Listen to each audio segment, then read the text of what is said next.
No one wanted to sit next to the billionaire's paralyzed son in the cafeteria until a 7-year-old homeless girl helps him. But what happens next is shocking.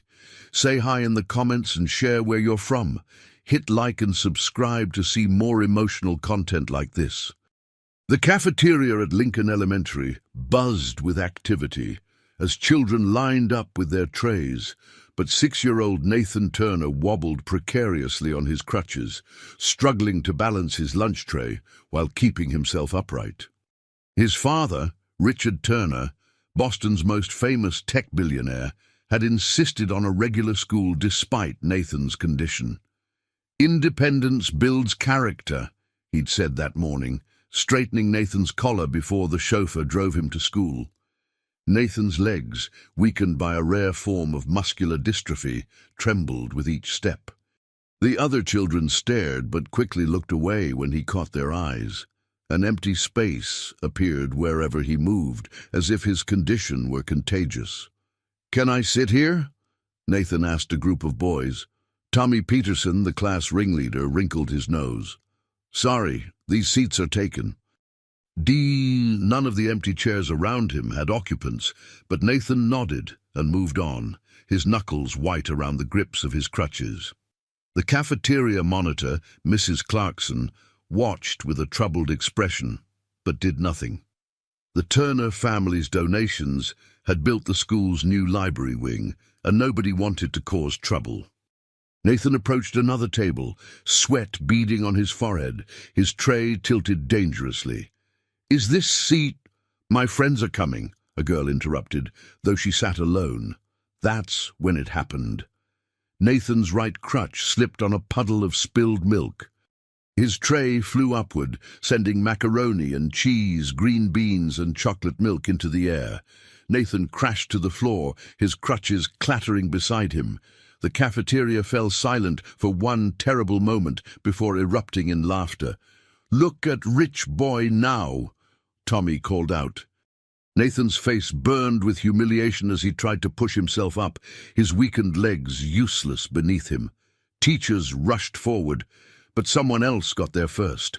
A small girl with tangled brown hair and clothes that hung too loosely on her thin frame knelt beside him. "I got you," she said quietly, helping him sit up. She began collecting his scattered lunch items while the teachers dispersed the crowd of onlookers. "I'm Lucy," she said, setting his crutches beside him. "Lucy Williams. I'm new. Started yesterday." Nathan studied her carefully. Her sneakers were worn through at the toes, and her jeans had patches on both knees. "I'm Nathan," he replied. Lucy glanced at the laughing children. "They're jerks," she declared with such conviction that Nathan couldn't help but smile. "I'll get you a new lunch," Lucy offered, standing up. "You don't have to." "I want to."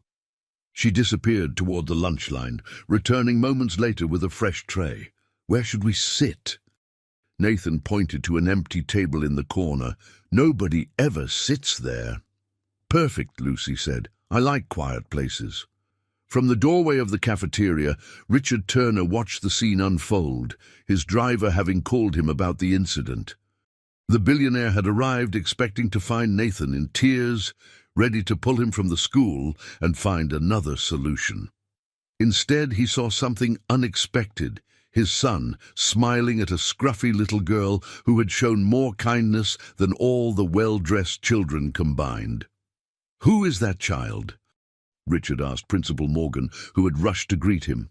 "New student, Lucy Williams," the principal replied nervously. "Enrolled through our community outreach program. She's currently in temporary housing at the West Side shelter." Richard's eyes narrowed. "Homeless. Her mother is. Between situations," Principal Morgan said delicately.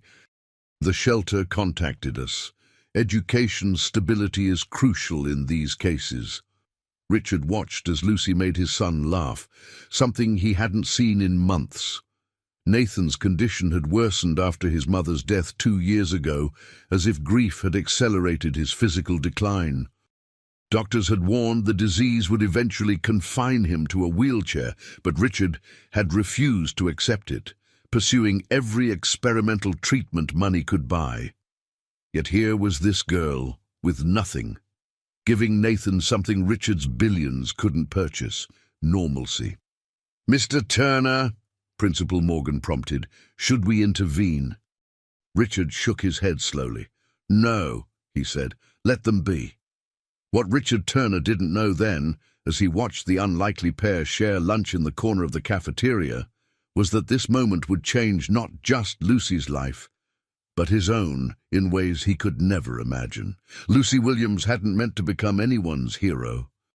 She'd spent her 7 years of life learning to be invisible, a useful skill when you lived in a shelter where social workers asked too many questions and other kids tried to steal your few possessions. Being noticed usually meant trouble. The morning after helping Nathan, Lucy woke on her thin shelter mattress before dawn. Her mother, Diane, was already dressed for her new job at the diner, pressing a gentle kiss to Lucy's forehead. "Be good at school today, Luce," she whispered. "This job might be the one that sticks. 6 months, and maybe we can afford our own place." Lucy nodded, having heard similar promises before. She dressed quickly in her cleanest outfit, jeans with only one patch and a faded blue t-shirt donated by the church, and braided her own hair, the way her mother had taught her. She ate the free breakfast at school, saved half her sandwich from lunch for later, and spent recess looking for Nathan.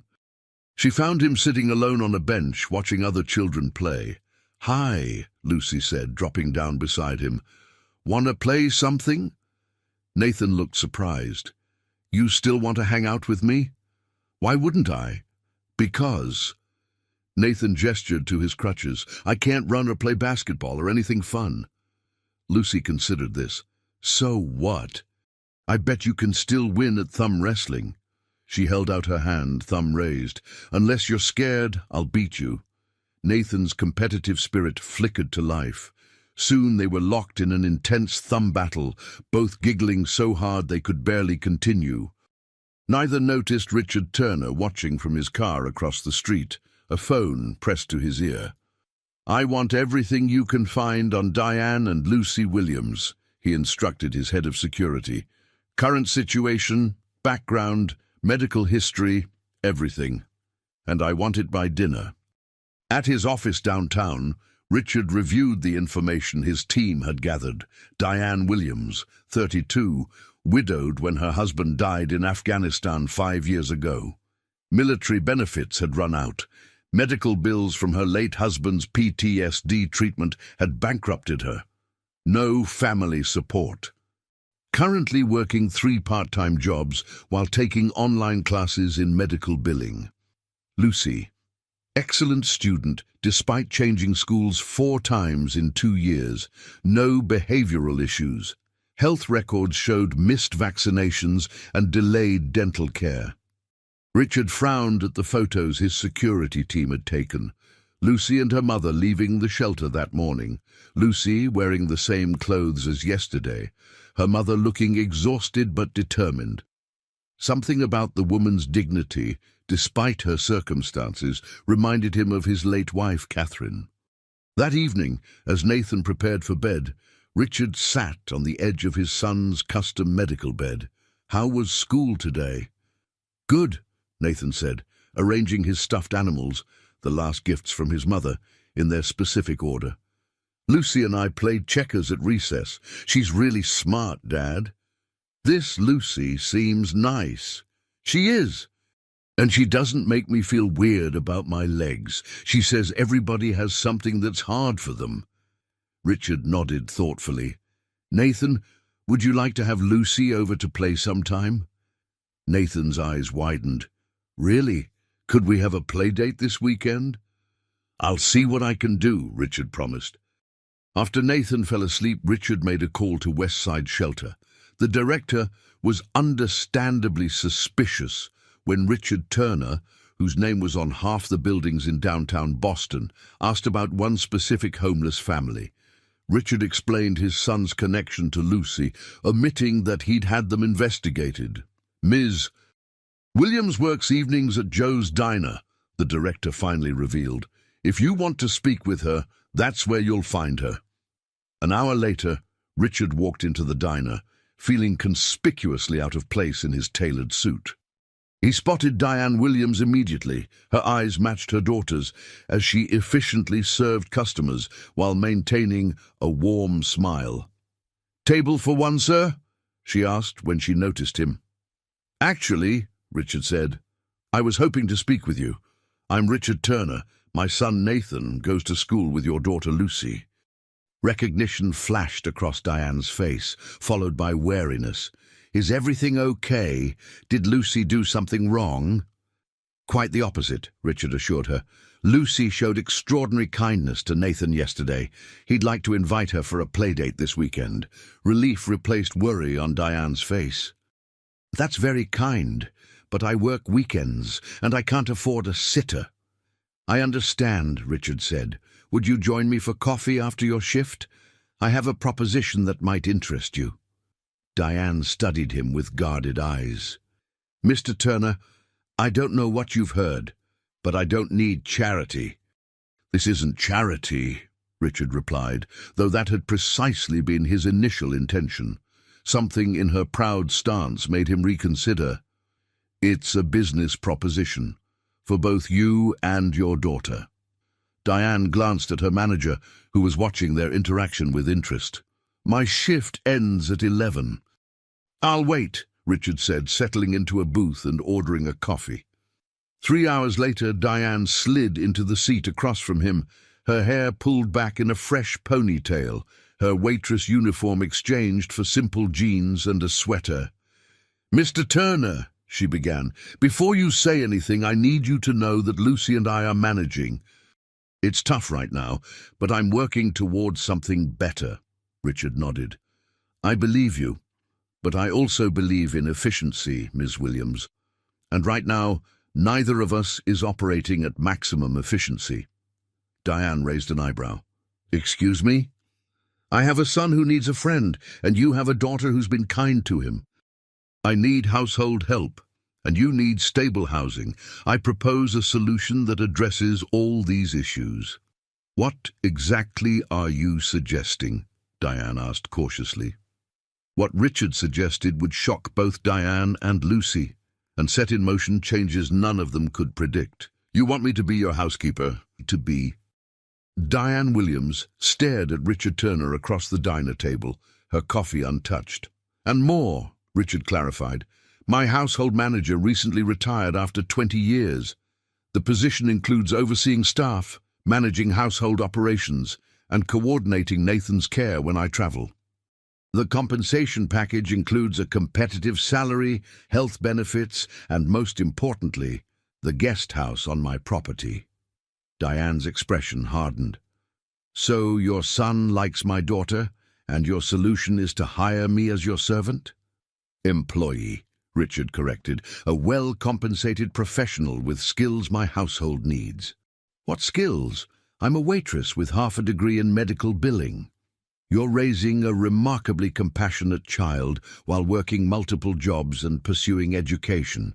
You manage time, resources, and priorities with exceptional skill despite impossible circumstances.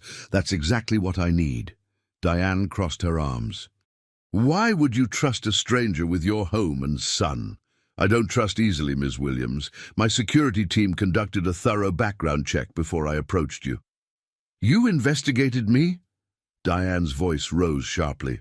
"Standard procedure for anyone who might work closely with Nathan."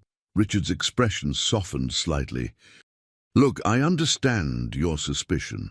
In your position, I'd feel the same, but Nathan has a progressive condition that will eventually require full-time care. He needs consistency, compassion, and practical support, qualities you clearly possess."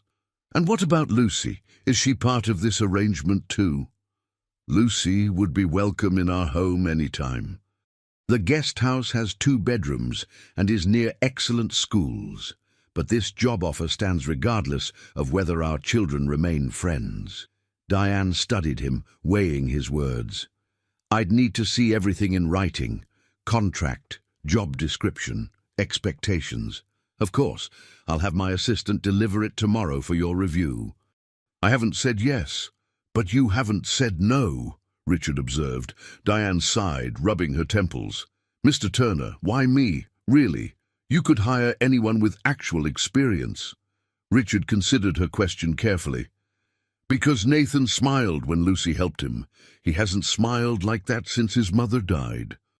And the mention of Nathan's mother shifted something in Diane's expression. I didn't know. Cancer, 2 years ago. I'm sorry, Diane said softly. Lucy's father was killed in Afghanistan 5 years ago. Richard nodded. I know. An uncomfortable silence stretched between them before Diane finally spoke. I'll look at the contract. That's all I'm promising.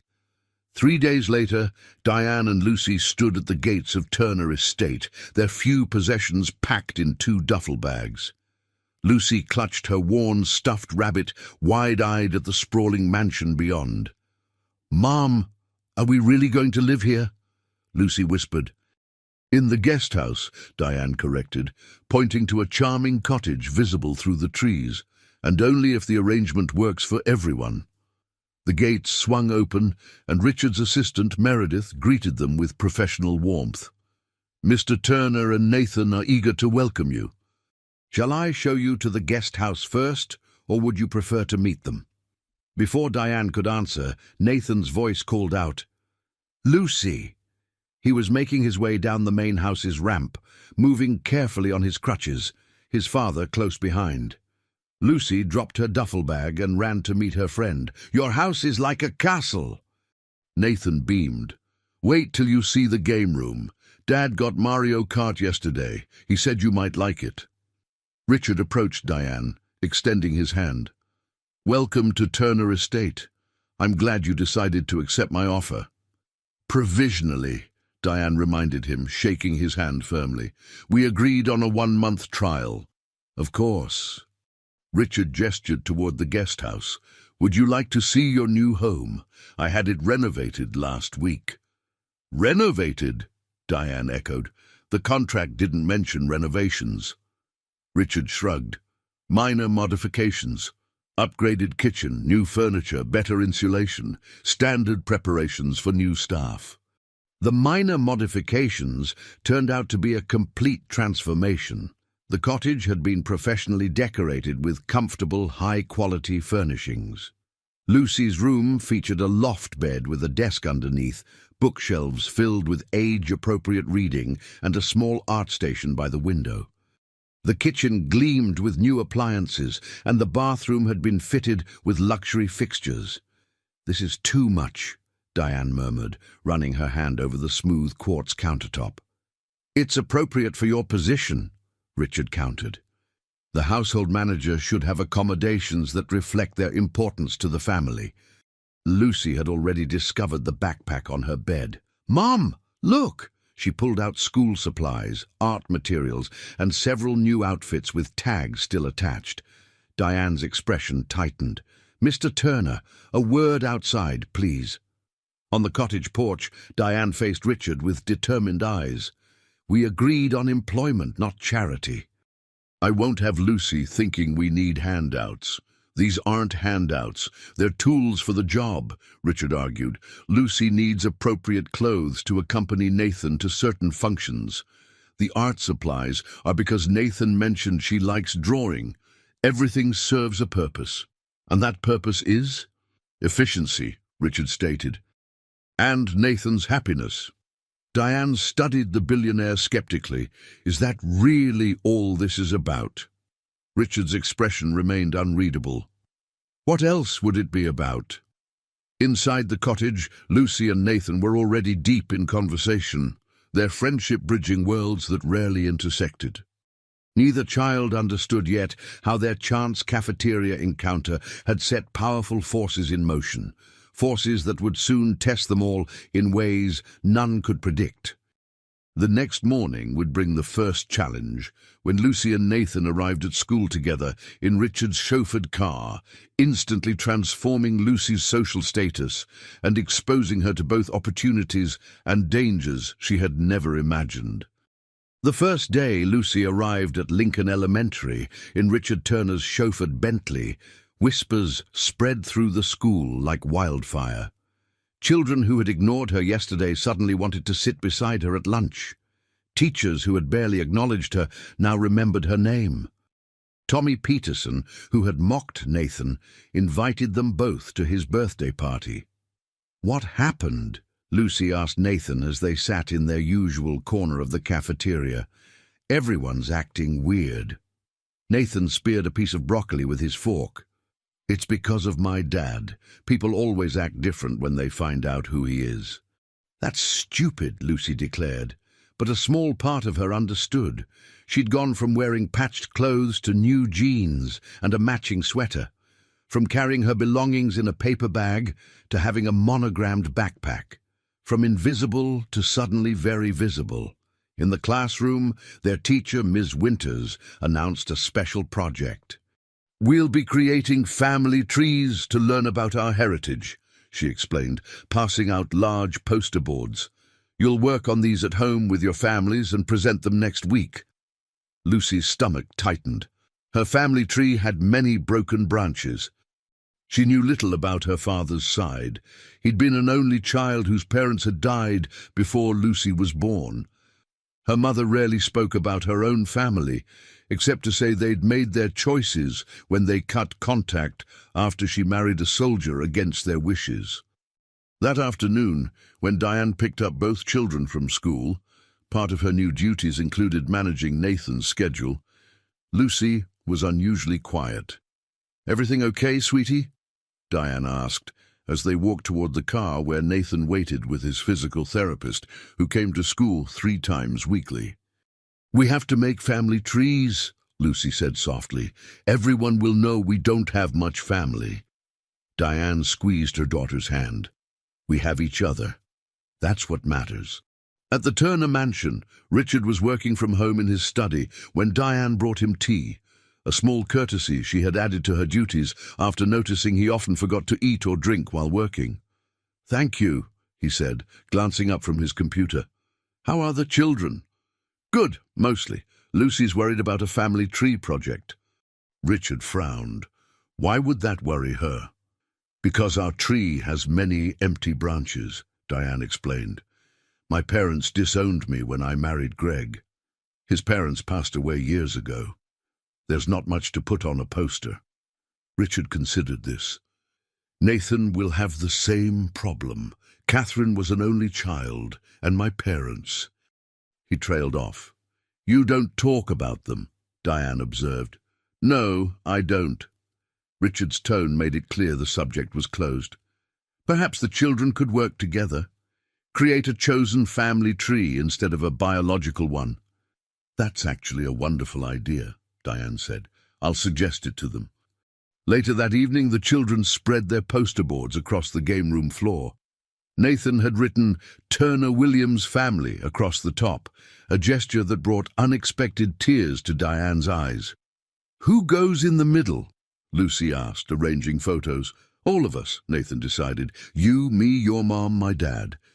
Then we can add other important people, like Meredith and Dr. Thompson and Hector, who drives us to school. And my dad and your mum in a special section," Lucy added gently. Nathan nodded solemnly. "The people watching over us." From the doorway, Richard observed their collaboration with interest. The children had known each other less than 2 weeks, yet had formed a bond stronger than many lifelong friendships. Lucy treated Nathan's disability as matter-of-factly as she did his wealth, acknowledging both without letting either define him. The weekend brought another development when Diane discovered Nathan's medication schedule was unnecessarily complicated. "Mr. Turner," she said, finding Richard in his home office. "Nathan takes 8 different medications at 6 different times. I've been researching and consulting with his doctors. We could consolidate to 3 times daily without affecting efficacy." Richard looked up, surprised. "You contacted his doctors?" "It's part of my job to manage his care efficiently," Diane reminded him. I've prepared a proposed new schedule with documentation from his neurologist supporting the changes. Richard reviewed her meticulous notes. This would be easier on him. And more effective. Consistent timing improves absorption rates for the enzyme therapies. You've researched his condition. Diane nodded. Of course.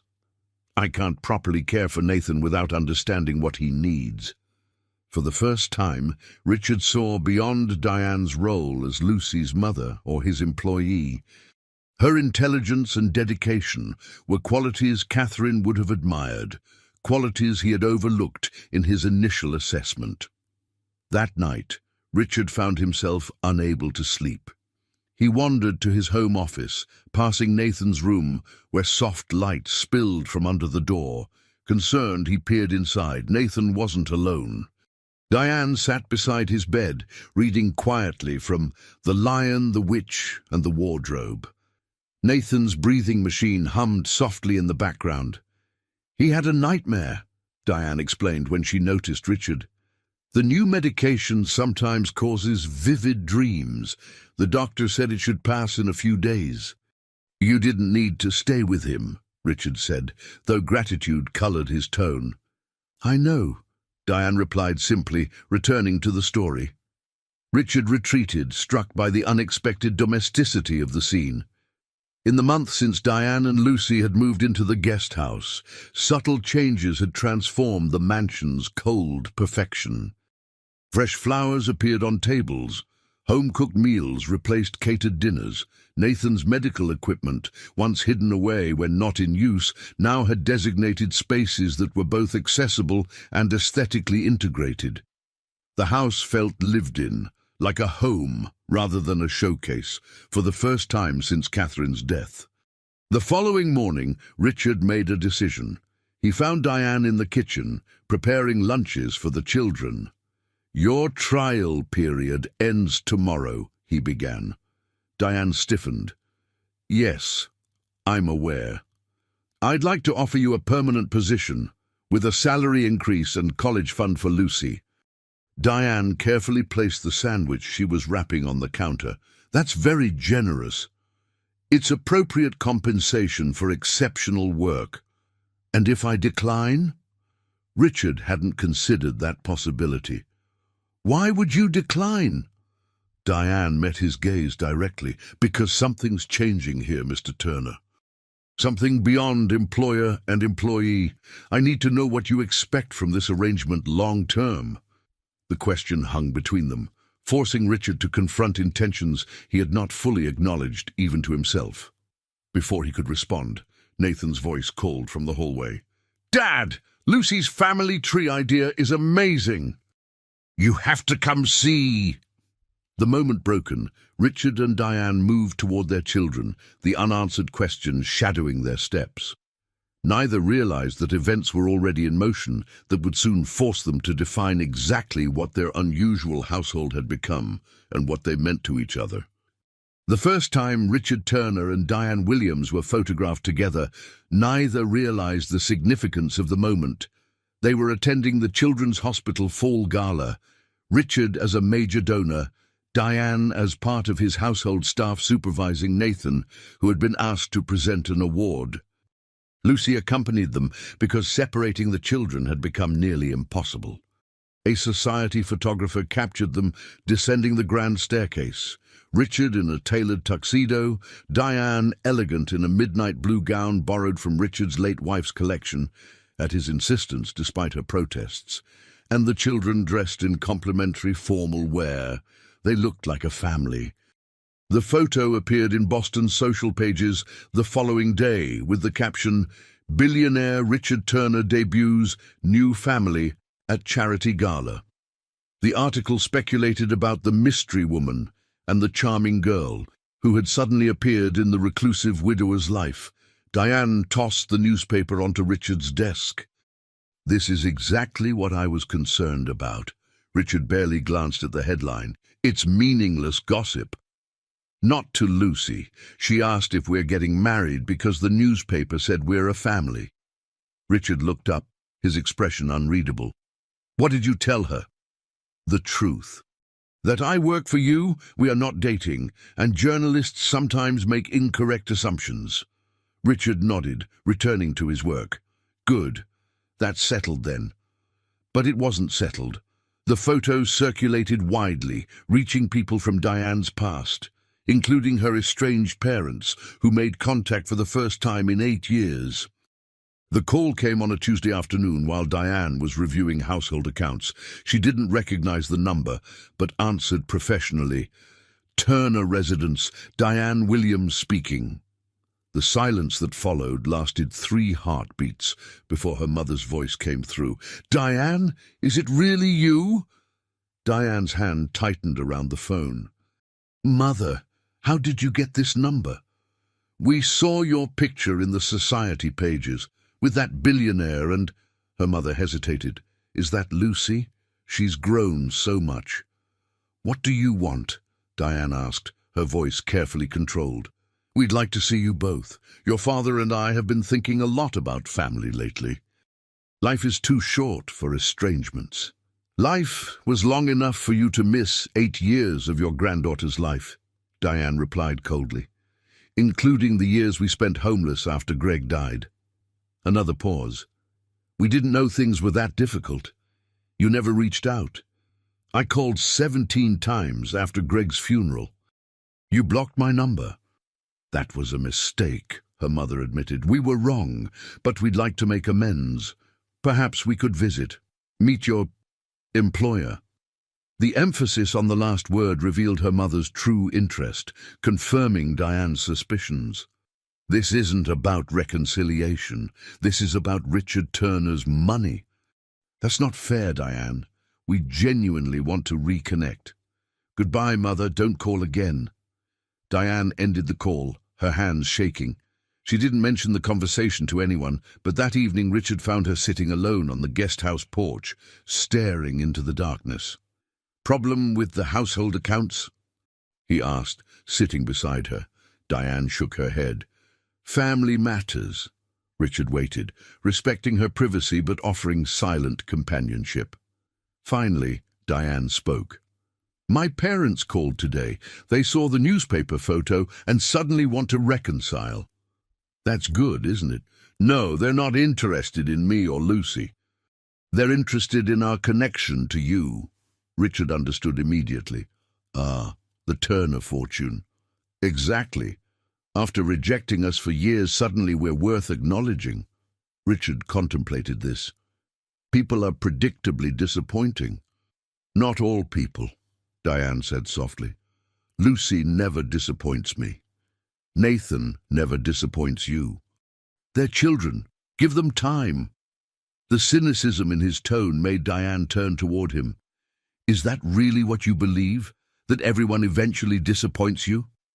Richard's silence was answer enough. What happened with your parents?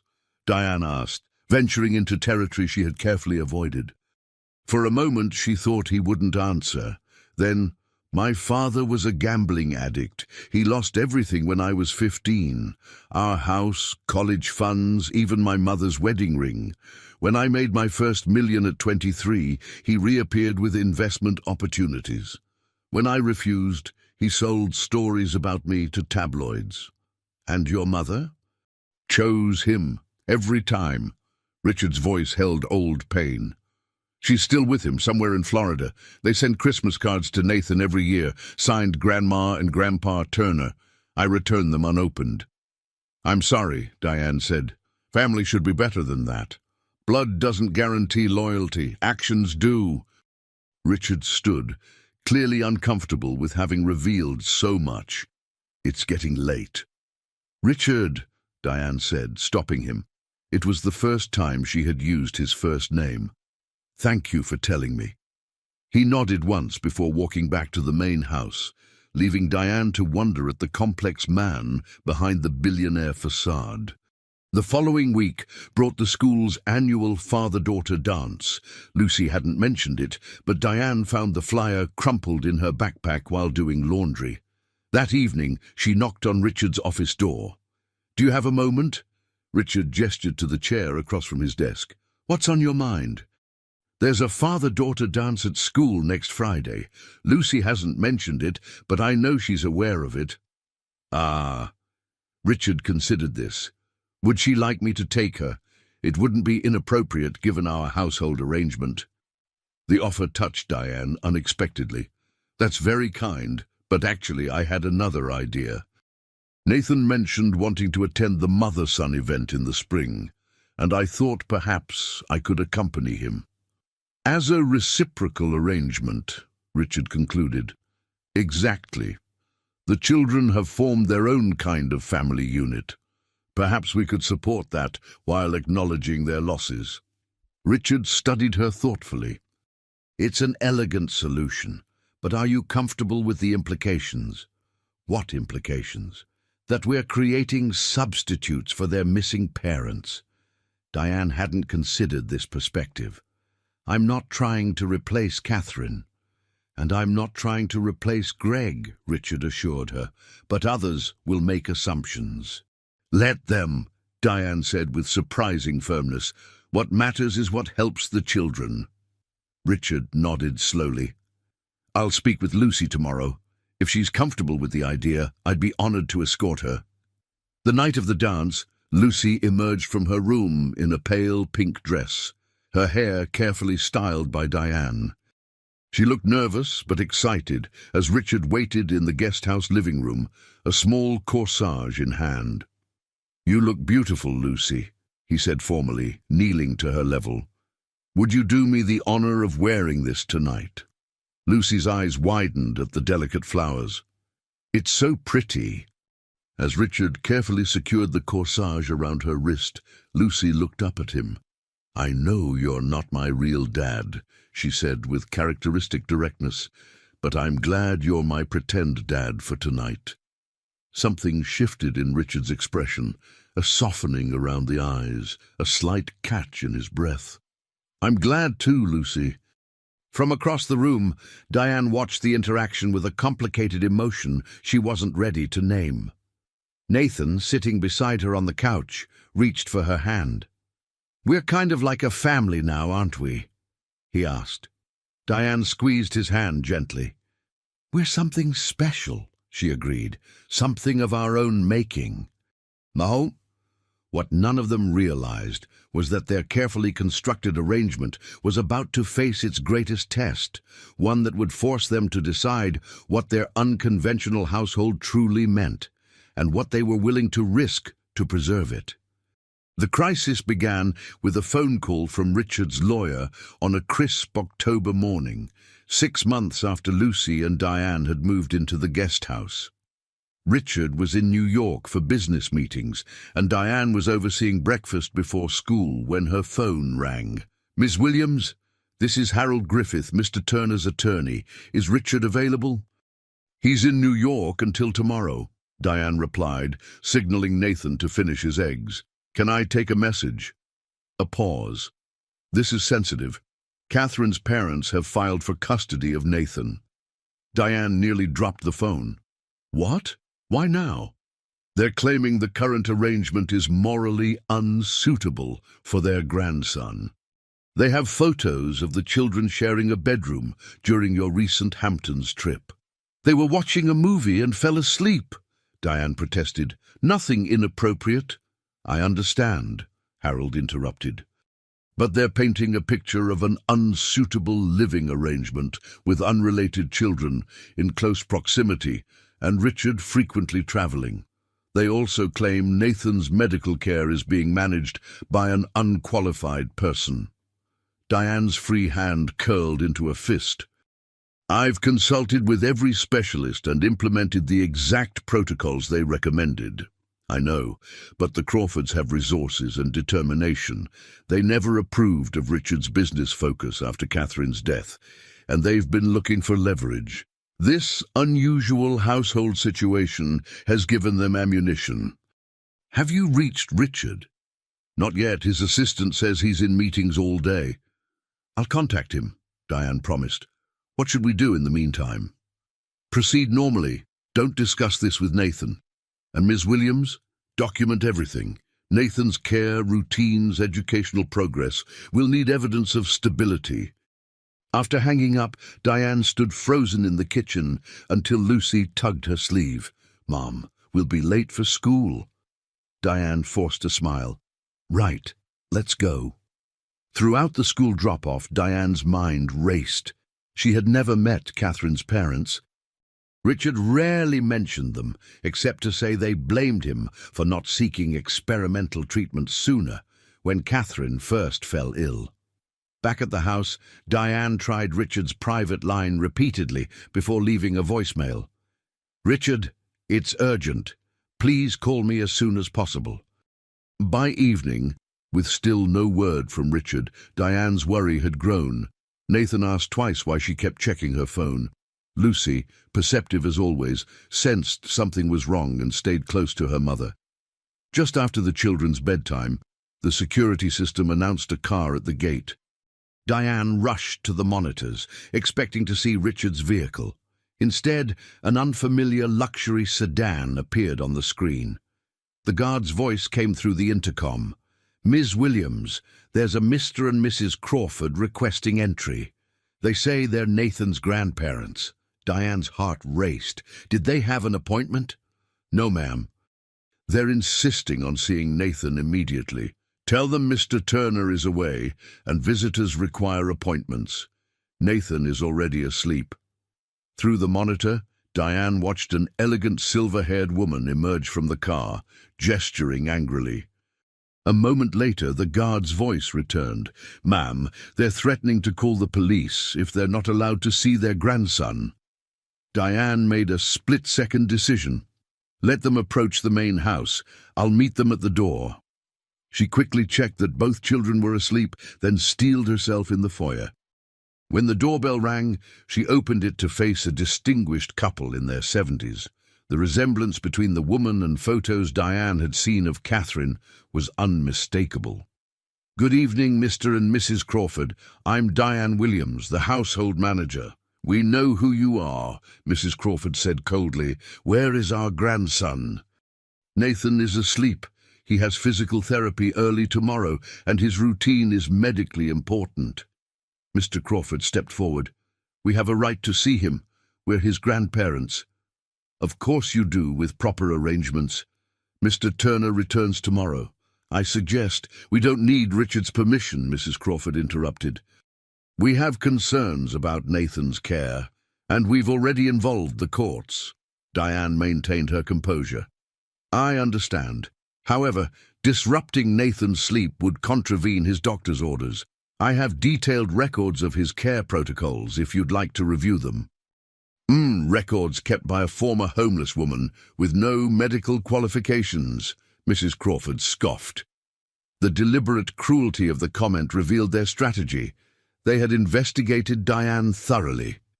"My background doesn't negate my competence," Diane replied evenly. "Nathan's doctors can confirm that his condition has stabilized significantly under the current care plan." "His condition will never stabilize," Mr. Crawford said bitterly. "He needs specialized care, not a makeshift family arrangement with strangers." "We are not strangers to Nathan," Diane stated firmly. "Now I must ask you to leave. Any concerns can be addressed through proper channels when Mr. Turner returns." Mrs. Crawford's eyes narrowed. "You seem very comfortable giving orders in a house that isn't yours." "Ensuring this household runs smoothly is precisely my job," Diane countered, "including protecting Nathan's routine and privacy." The standoff might have continued if not for a small voice from the staircase. "Grandma! Grandpa!" All three adults turned to see Nathan on the landing, leaning heavily on the railing instead of using his crutches. "Nathan!" Mrs. Crawford's tone instantly transformed to honeyed warmth. "Darling, we've missed you so much." Nathan looked confused. "Why are you here so late?" "We came to see you, sweetheart," Mrs. Crawford explained, moving toward the stairs. "We've been worried." Diane intervened smoothly. "Nathan, you should be using your crutches. Let me help you back to bed, and your grandparents can visit properly tomorrow when your father returns." But Nathan began. It's nearly 10 o'clock, Diane reminded him gently. Remember what Dr. Thompson said about sleep and your medication effectiveness? Nathan nodded reluctantly. Can you come up with me, Diane? The simple request, showing Nathan's trust in her, did not go unnoticed by the Crawfords. Of course, Diane agreed. Mr. and Mrs. Crawford, if you'll excuse us, you're welcome to return tomorrow afternoon. Before they could protest, Diane was already ascending the stairs, supporting Nathan with a practiced gentleness that spoke of months of care. Mrs. Crawford called after them, "This isn't over, Miss Williams, not by a long shot." After settling Nathan back to bed, Diane checked on Lucy, who had slept through the confrontation, then tried Richard's number again. This time he answered. "Diane? What's the emergency?" "Catherine's parents are suing for custody of Nathan," she explained, keeping her voice low. "They showed up tonight demanding to see him." The silence on the other end lasted so long, Diane thought they'd been disconnected. Finally, Richard spoke, his voice dangerously calm. "What exactly did they say?" Diane recounted the conversation verbatim, including their comments about her background. "I'm coming home tonight," Richard decided. "My jet's already standing by. I should be there by midnight." "Richard, there's something else." Diane hesitated. "They specifically mentioned our unusual household arrangement as grounds for their case. Me, Lucy. They're using us against you." Another silence. "I see. If our presence is complicating things for Nathan, Lucy and I can move out temporarily while this is resolved." "No." Richard's response was immediate and forceful. "That's exactly what they want, to disrupt Nathan's life and suggest instability. We're not giving them ammunition. But if we're the problem, you're not the problem, Diane. You're part of the solution." Richard's voice softened slightly. "Nathan needs you, both of you." The admission hung between them, weighted with implications neither was ready to address. "We'll figure this out," Richard promised. "Together." After they hung up, Diane sat alone in the darkened kitchen, contemplating how thoroughly her life had intertwined with the Turners. What had begun as a job opportunity, a chance for security after years of precarious living, had evolved into something much more complex. Nathan was no longer just her employer's son, but a child she had come to love, and Richard was no longer just her boss, but what exactly? That question would have to wait. Right now, they faced a threat to the fragile happiness all four of them had found. The Crawfords clearly had resources and determination, and something personal driving their sudden interest in Nathan's custody after 2 years of minimal contact. What Diane didn't know yet was that their custody suit was merely the opening move in a much larger game, one that would force both her and Richard to confront feelings they had carefully avoided acknowledging, and to decide what they were willing to sacrifice for their unconventional family. Richard Turner's private jet landed at midnight, and by 12:30 a.m. he was striding through his front door, still in his business suit, but with his tie loosened and eyes hard with determination. Diane waited in the kitchen, a pot of coffee brewing. "How's Nathan?" were his first words. "Sleeping peacefully." The encounter upset him, but he doesn't understand what's happening. Richard nodded, accepting the coffee Diane handed him. "Tell me everything again. Leave nothing out." Diane recounted the confrontation with the Crawfords in precise detail, including their veiled threats and comments about her background. As she spoke, Richard's expression darkened. "They've been planning this," he concluded. "The timing is deliberate." "Why now? After 2 years?" Richard set down his cup. "Because next month the Turner Foundation announces its new medical research initiative, a $200 million commitment to muscular dystrophy research. The Crawfords have always believed I didn't do enough for Catherine when she was sick. This is their way of controlling Nathan's medical decisions and, by extension, my foundation's focus. They'd use their own grandson as leverage? Diane was horrified. They believe they're protecting him, Richard said with surprising fairness. They've never approved of my parenting. Too much work, too many nannies, not enough traditional family structure. And now we've given them ammunition with our unconventional arrangement. Richard's gaze met hers directly. Yes, which means we have two options. Terminate your employment to remove their primary objection or strengthen our position. I already offered to leave temporarily. I know, but that solution satisfies no one except the Crawfords. Richard hesitated. There's another option, but it's complicated. Something in his tone made Diane's heart rate accelerate. What option? Marriage. The word hung between them like a physical presence. Diane stared at Richard, certain she had misheard. Excuse me? A marriage of convenience, Richard clarified, his tone businesslike. It would transform our household from morally questionable to traditional. The Crawfords' primary argument would collapse. You can't be serious. I'm entirely serious. It's the most efficient solution. Diane stood pacing the kitchen. Richard, we can't get married for convenience. That's practical, he finished. It solves multiple problems simultaneously.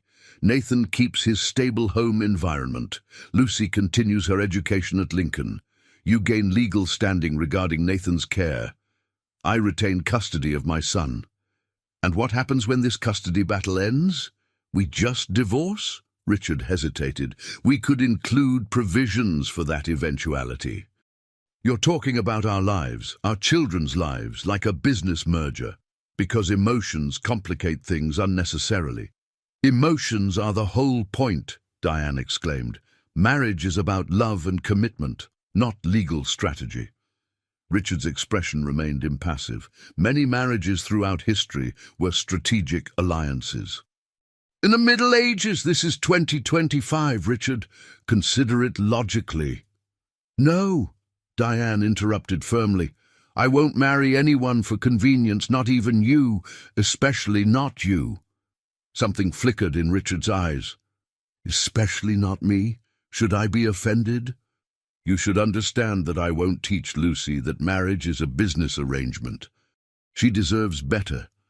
What about what Nathan deserves? Richard countered. A stable home where he's thriving for the first time since his mother died? The question struck Diane like a physical blow. That's not fair. None of this is fair, Richard said quietly, but it's the reality we face. Before Diane could respond, a small voice came from the doorway. Are you guys fighting? They turned to find Lucy standing there in her pajamas, clutching her stuffed rabbit. No, sweetheart, Diane said quickly. Mr. Turner and I are just having an important discussion. Lucy's perceptive gaze moved between them. Is it about Nathan's grandparents? I heard them yelling earlier. Richard exchanged a glance with Diane before addressing Lucy directly. Yes, it is. Nathan's grandparents want to take him away to live with them. Diane was startled by his honesty, but Lucy simply nodded, as if confirming a suspicion.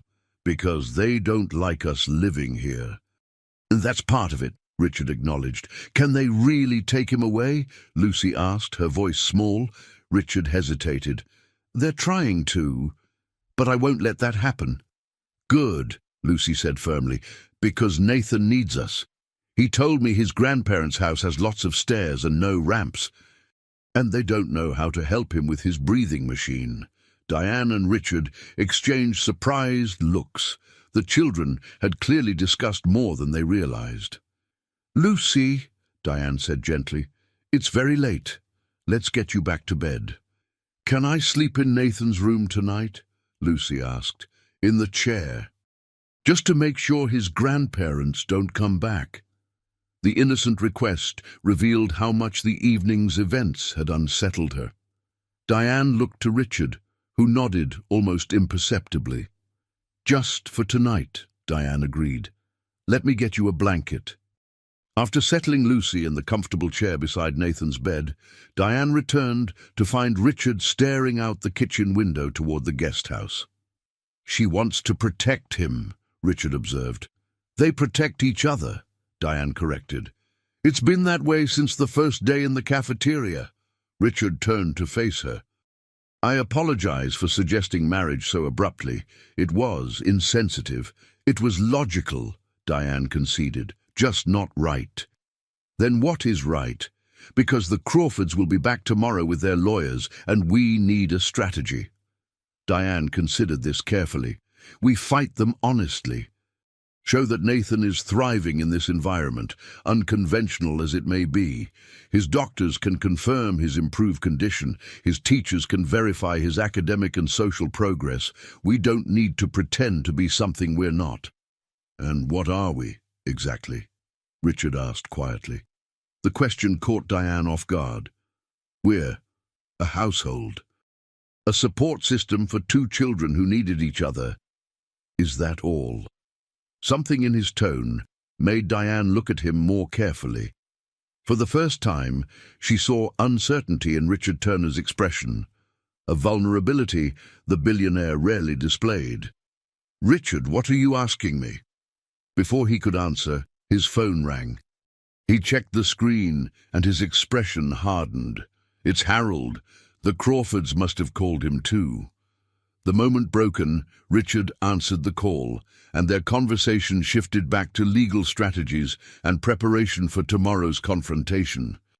But the unspoken question lingered between them, adding another layer of complexity to an already precarious situation.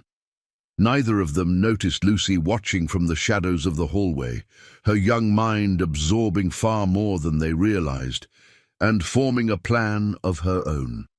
The following morning brought controlled chaos to Turner Estate. Richard's attorney arrived early, bringing with him a family court specialist and a child psychologist. Nathan, sensing the tension, grew quieter than usual, while Lucy watched everything with observant eyes. Diane maintained the household's routines with deliberate normalcy. Breakfast at 7, medications at 7:30, school preparation by 8. Richard remained sequestered with the lawyers in his study until Nathan appeared in the doorway, dressed for school but clutching his crutches with white-knuckled hands. "Dad? Are Grandma and Grandpa taking me away?" The room fell silent. Richard immediately dismissed the lawyers and beckoned his son forward. "Come here, buddy."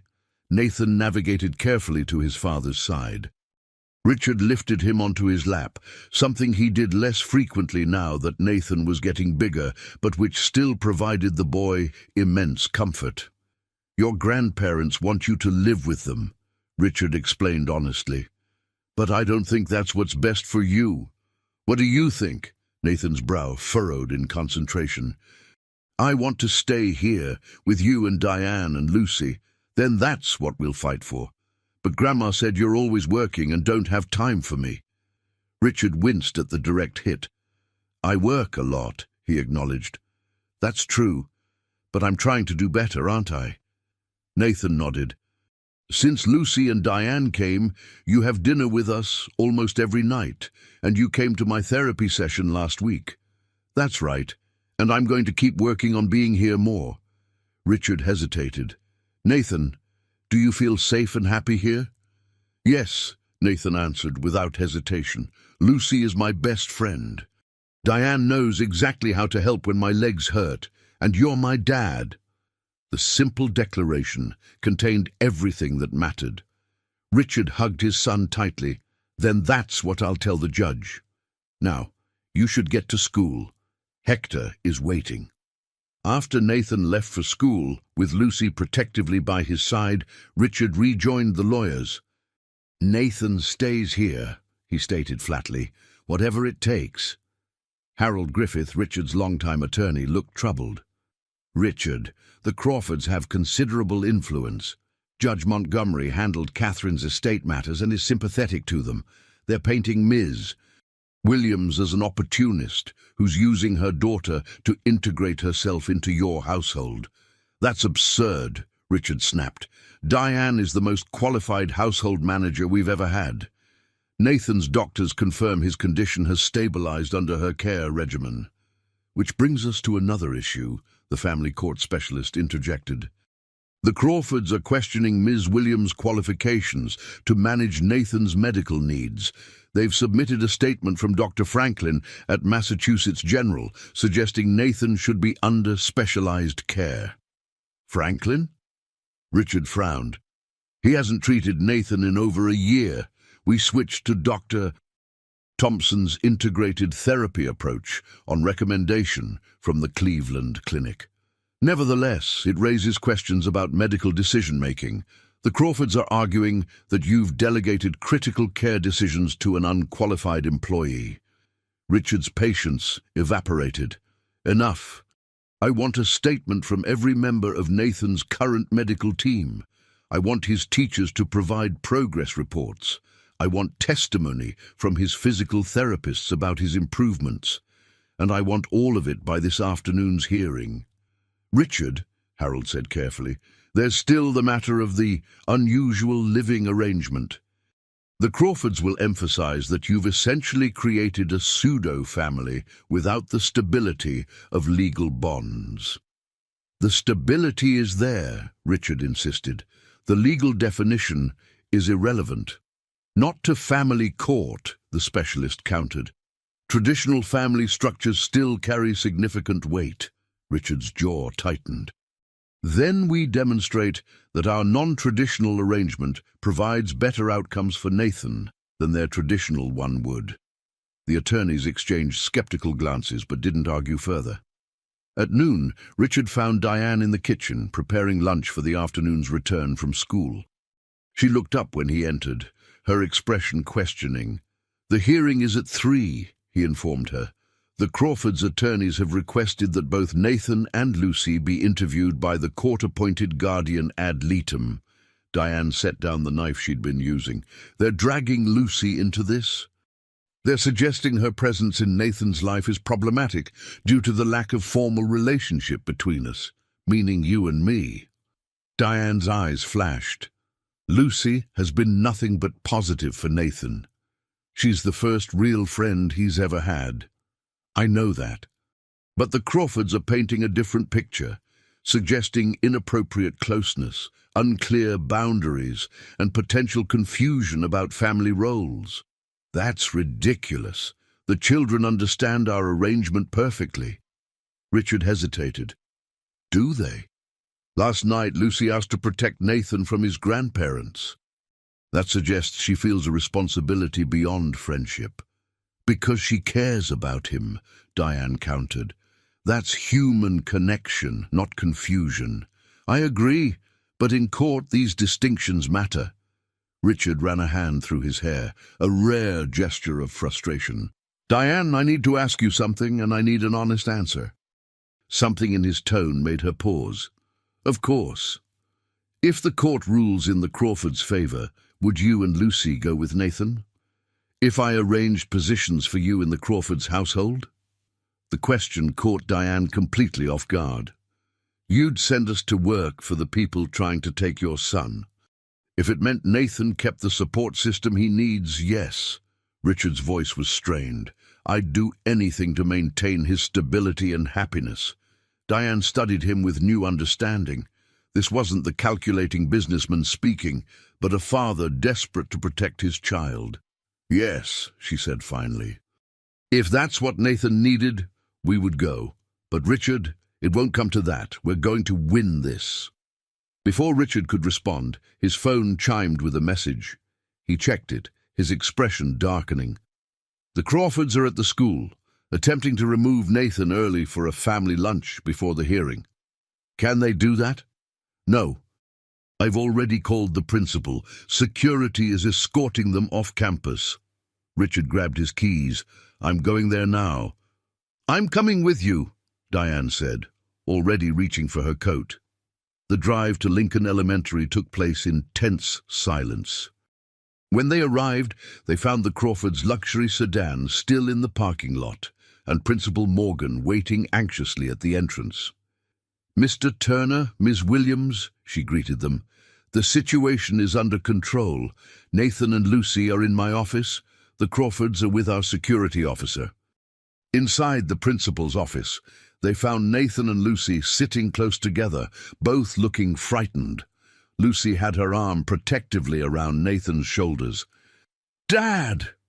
Nathan's relief was palpable. "Grandma and Grandpa said you sent them to pick me up, but I knew you wouldn't do that without telling Diane or Hector." Richard knelt beside his son. "You did exactly right. No one picks you up without direct confirmation from me or Diane." Lucy spoke up, her voice small but determined. "I told the secretary not to let them take Nathan. She called Principal Morgan right away." "Thank you, Lucy," Richard said gravely. "You were very brave." "We're a family," Lucy said simply. "We protect each other." The words hung in the air, carrying more weight than the child could possibly understand. Richard and Diane exchanged a look that contained an entire conversation. "Yes," Richard agreed, his voice unusually gentle. "We do." 2 hours later they sat in family court, the Crawfords and their attorneys on one side of the room, Richard, Diane and their legal team on the other. Nathan and Lucy waited outside with the court-appointed guardian, unaware that their future as a household hung in the balance. Judge Montgomery, a stern woman in her 60s, reviewed the filings with methodical precision.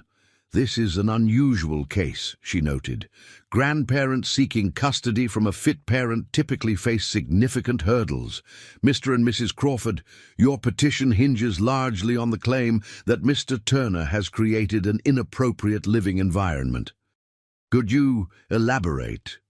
The Crawfords' attorney stood. "Your Honor, Mr. Turner has essentially created a pseudo-family with no legal protections or defined relationships. His son is being cared for primarily by Ms. Williams, who has no formal training in managing his complex medical needs. The children, despite not being related, have developed an unusually close bond that blurs appropriate boundaries. This arrangement lacks the stability that Nathan requires." "And you believe you could provide that stability?" the judge asked the Crawfords directly. "We could provide a traditional family environment, Mrs. Crawford answered confidently, "with consistent routines, appropriate relationships, and access to the best medical care Boston can offer." Judge Montgomery turned to Richard's team. "Your response, Mr. Griffith?" Harold stood. "Your Honor, the Crawfords' petition fundamentally misunderstands what constitutes stability for a child. Nathan Turner is thriving in his current environment. His medical condition has stabilized significantly under the care regimen Ms. Williams implements. His academic performance has improved. Most importantly, he has formed a genuine friendship that provides crucial social development, his condition previously limited. Regarding Ms. Williams's qualifications," Harold continued, "we've submitted statements from Nathan's entire medical team confirming she has mastered his care protocols and consistently implements them with exceptional attention to detail. Dr. Thompson specifically notes that Nathan's improved condition correlates directly with the consistency Miss Williams has brought to his daily routines." The arguments continued for another hour, with experts from both sides presenting conflicting views on what constituted an appropriate household for a child with Nathan's needs. Throughout it all, Richard remained outwardly calm, though Diane could see the tension in his jaw and shoulders. Finally, Judge Montgomery called a brief recess before interviewing the children. As they waited in the hallway, Richard turned to Diane. "Whatever happens," he said quietly, "thank you for everything you've done for Nathan." Something in his tone alarmed her. "You sound like you're giving up." "I'm being realistic." "The system favors traditional family structures. Since when does Richard Turner let systems dictate his actions?" Diane challenged. "You've built your entire career on changing systems that don't work." A ghost of a smile touched his lips. "True. But this isn't business." "No," Diane agreed. It's more important. Before Richard could respond, the bailiff called them back into the courtroom. The next phase would determine whether their unconventional family remained intact, or whether the bonds they had formed would be legally severed forever. Judge Montgomery interviewed Nathan first, speaking with him privately in her chambers for 30 minutes. When Nathan emerged, his expression was solemn but composed. He wheeled himself directly to where Richard and Diane waited, positioned his chair between them, and reached for both their hands. The gesture, so small yet so significant, brought unexpected tears to Diane's eyes. Lucy's interview lasted only 15 minutes. When she returned, she headed straight for her mother, whispering something in Diane's ear that made her eyes widen momentarily before her expression returned to careful neutrality. All parties will reconvene tomorrow at 9 a.m. for my ruling, Judge Montgomery announced. In the meantime, Nathan will remain in his father's custody, with no unsupervised contact from the Crawfords. On the drive home, both children were unusually quiet. Nathan stared out the window, occasionally glancing at Lucy as if confirming she was still there. Lucy kept her hand protectively near Nathan's, on the seat between them, not quite touching but close enough to connect quickly if needed. "What did the judge ask you?" Richard inquired gently. Nathan shrugged. "If I was happy at home, if I understood why Grandma and Grandpa were upset, if I knew the difference between staff and family." His brow furrowed. "I told her Diane and Lucy are both." Richard's eyes met Diane's in the rearview mirror, a silent communication passing between them. "And you, Lucy?" Diane asked. "What did she ask you?" "If I was confused about who my dad is," Lucy replied matter-of-factly. "I told her my dad was a hero who died in Afghanistan, and Mr.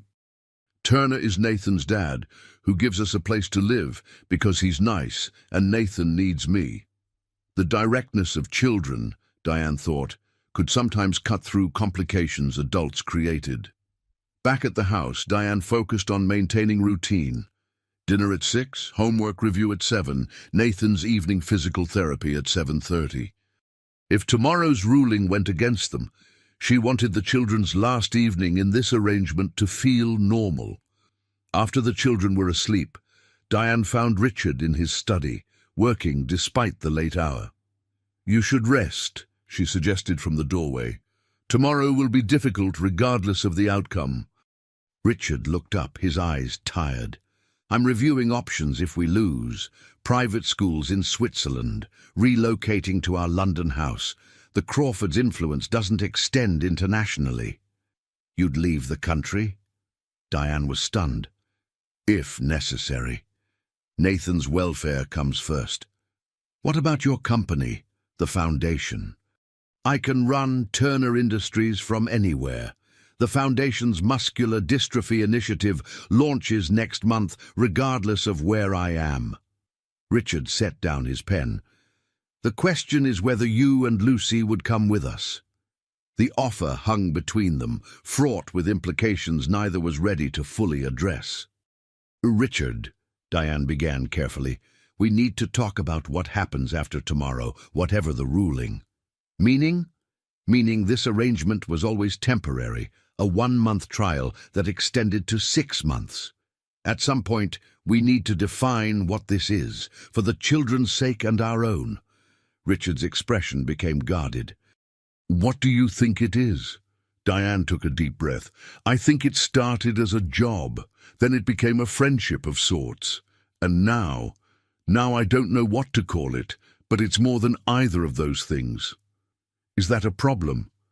"It's a complication. The children believe we're a family. The court sees us as employer and employee with inappropriately blurred boundaries, and we've never honestly discussed what we think we are." Richard stood, moving to the window that overlooked the guest house where Diane and Lucy had first arrived 6 months ago. "When Catherine died, I thought I understood loss. Then I watched Nathan deteriorate, physically and emotionally, and realized I was losing him too, just more slowly." He turned to face her. The day Lucy helped him in that cafeteria was the first time in 2 years I saw a glimpse of the boy he used to be. And when you started managing his care, implementing those schedules, researching his condition, he began improving in ways the doctors had deemed impossible. "That wasn't me," Diane protested. "That was proper coordination of his therapies." "Coordination you provided," Richard countered, "after dozens of specialists failed." "What are you saying, Richard? I'm saying you and Lucy brought something back to this house that Catherine's death took away. Call it life or hope or family. The label doesn't matter. What matters is that Nathan needs it. And if I'm being completely honest, so do I."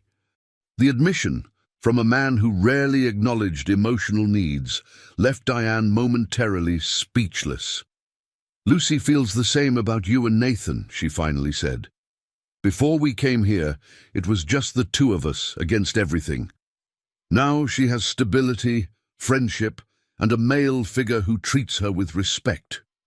"So we all benefit from this arrangement," Richard concluded. "That's efficient." Diane smiled despite herself. "Always the businessman. It's how I make sense of things. Some things defy business logic, Richard." "Like what?" Diane hesitated, then stepped closer. "Like the fact that I've come to care about you, not as my employer. Not as Nathan's father, as you." Richard went very still, his expression unreadable. For a terrifying moment, Diane thought she had completely misinterpreted the situation. Then he closed the distance between them and took her hand. "I'm not good at this," he admitted quietly. "Catherine handled the emotional aspects of our life together. I focused on providing financially, building security. I know. But I want to try." The words seemed difficult for him. "If we win tomorrow, if we keep this family together, I want to try being more than an efficient arrangement." Before Diane could respond, a small voice came from the doorway. "Mom?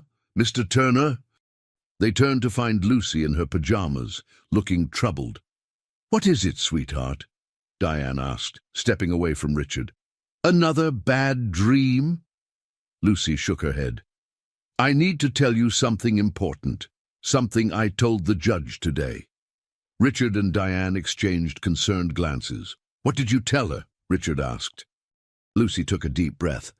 "I told her that I asked you both to get married, but you said no because you weren't in love, and that was okay because not all families need married parents." Diane gasped. "Lucy, was that wrong?" Lucy asked anxiously. "The judge asked if I wished you were married, and I wanted to be honest." Richard surprisingly knelt to Lucy's level. "It wasn't wrong to be honest, but why did you tell her you asked us to get married?" "Because I did," Lucy insisted. "Last month, when we made the family tree project. I asked Mom if you could get married so our tree would look like everyone else's, and she said marriage is for people who love each other romantically, not for making family trees look normal." Diane remembered the conversation, a brief exchange she'd thought nothing of at the time. "Lucy, that wasn't a formal proposal you were making. It was just a question." "But I meant it," Lucy said earnestly. "Nathan and I talked about it.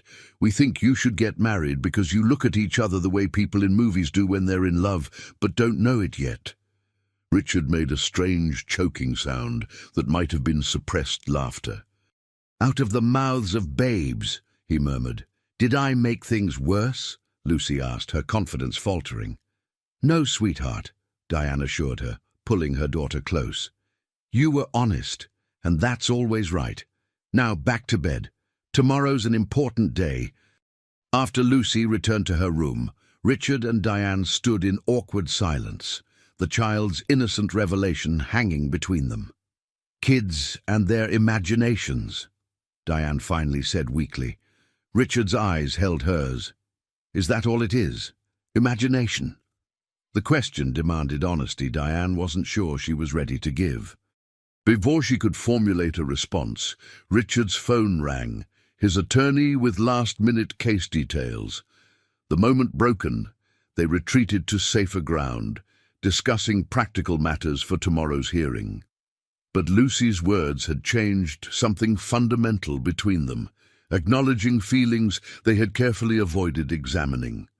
Whether those feelings would have a chance to develop depended entirely on Judge Montgomery's ruling, a decision that would determine not just Nathan's future, but all of theirs. The courtroom was silent as Judge Montgomery reviewed her notes one final time before delivering her ruling. Richard sat ramrod straight, his expression carefully neutral despite the turmoil Diane knew he must be feeling. The Crawfords looked confident, Mrs. Crawford already wearing a triumphant smile that made Diane's stomach clench.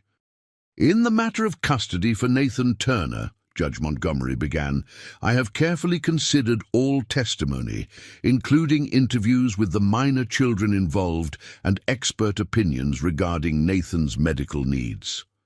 She looked directly at Richard. "Mr.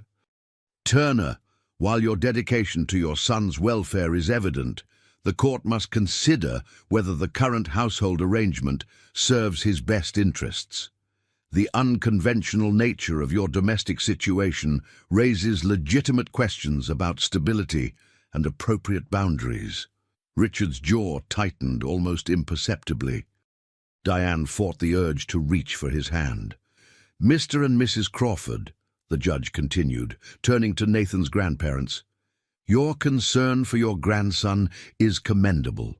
However, your petition relies heavily on traditional family structures rather than demonstrable benefit to Nathan himself."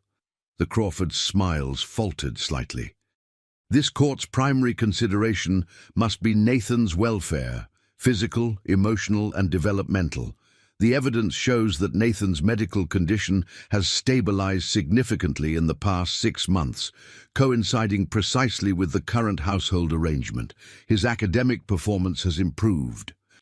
His social development, previously limited by his condition, has flourished through his friendship with Lucy Williams." Judge Montgomery shuffled her papers. "Most compelling, however, were Nathan's own statements during our interview. He described, with remarkable clarity for a child his age, the specific ways in which his current environment supports his needs. He expressed feeling safe, normal, and happy in the household Mr. Turner has established." She looked directly at the Crawfords. "While I understand your concerns about non-traditional family structures, the evidence of positive outcomes for Nathan is irrefutable. Therefore, I am denying your petition for custody." Relief flooded through Diane so powerfully she felt momentarily lightheaded. Richard remained perfectly still, only the slight release of tension in his shoulders indicating he'd heard the ruling. "However," Judge Montgomery continued, "I am implementing certain conditions to ensure ongoing stability for Nathan." Richard tensed again.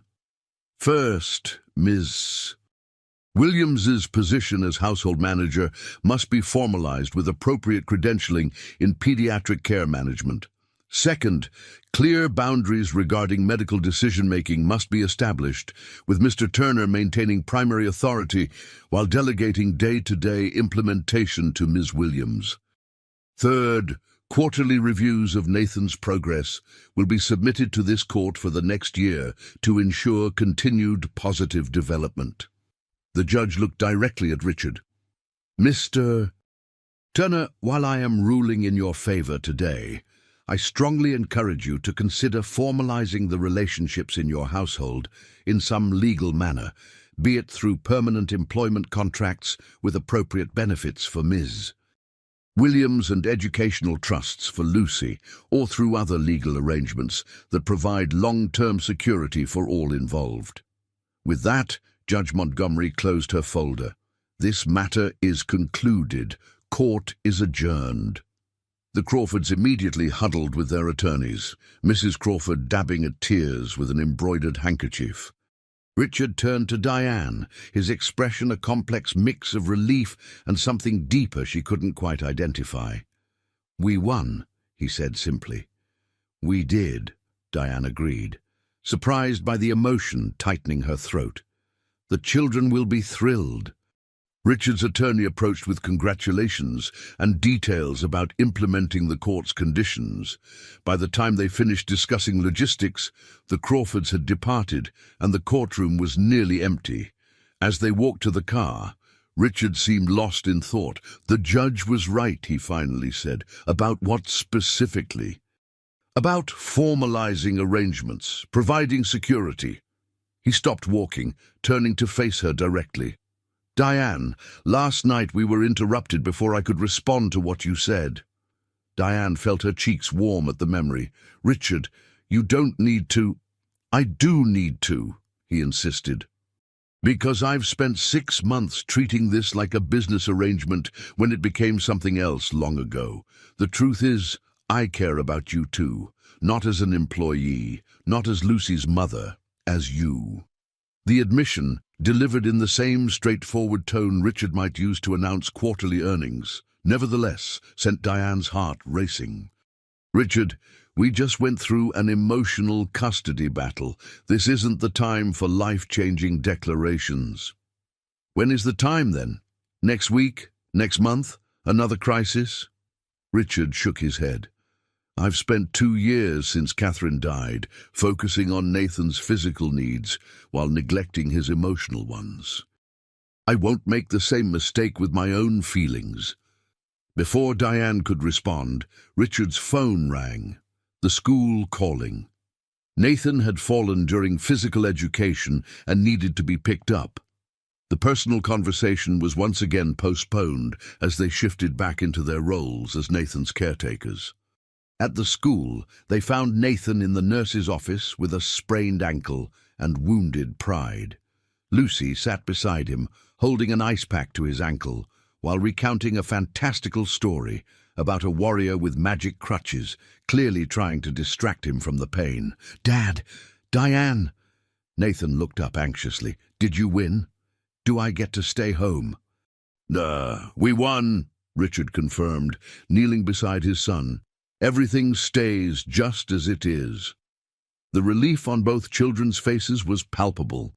Lucy threw her arms around Diane while Nathan leaned into his father's embrace. "I knew you'd fix it," Nathan said confidently. "You always fix everything, Dad." On the drive home, with Nathan's wheelchair folded in the trunk and both children chattering excitedly in the back seat, Richard glanced at Diane. "We should celebrate tonight," he suggested. "A special dinner, whatever the children want." "Pizza!" Nathan immediately called from the back. "With ice cream sundaes for dessert," Lucy added. Richard laughed, a sound so rare it made all of them turn to look at him in surprise. "Pizza and ice cream it is." That evening, surrounded by empty pizza boxes and ice cream bowls, the 4 of them sat in the media room watching a movie the children had selected. Nathan and Lucy had built a blanket fort on the floor, creating a small world that accommodated Nathan's limited mobility while fueling their shared imagination. Richard and Diane sat on the couch behind them, watching the children more than the movie. Halfway through, Richard's hand found Diane's in the darkness, their fingers intertwining in a gesture that felt both new and somehow inevitable. "They look happy," Richard whispered. "They are happy," Diane confirmed. "We all are." As the movie ended and the children began negotiating for just 10 more minutes before bedtime, Richard's phone rang. He checked the screen, frowning. "It's the office in Tokyo. I need to take this." Diane nodded, already standing to shepherd the children toward their bedtime routines. It was their familiar pattern, Richard handling business while Diane managed the household. But tonight, as Richard stepped away to take the call, she found herself wondering if their carefully defined roles might be changing. Later, after the children were asleep, Diane went looking for Richard and found him on the terrace staring at the night sky. "Everything okay with Tokyo?" she asked, joining him at the railing. "Just a manufacturing delay. Nothing critical." Richard turned to face her. "Diane, about what I said earlier, Richard, you don't need to—" "Please," He interrupted gently. Let me finish. When Catherine died, I thought that part of my life was over. I focused entirely on Nathan and the business because they were straightforward problems I could solve with resources and determination. He took a deep breath. Then you and Lucy arrived, and suddenly this house became a home again. Nathan started laughing.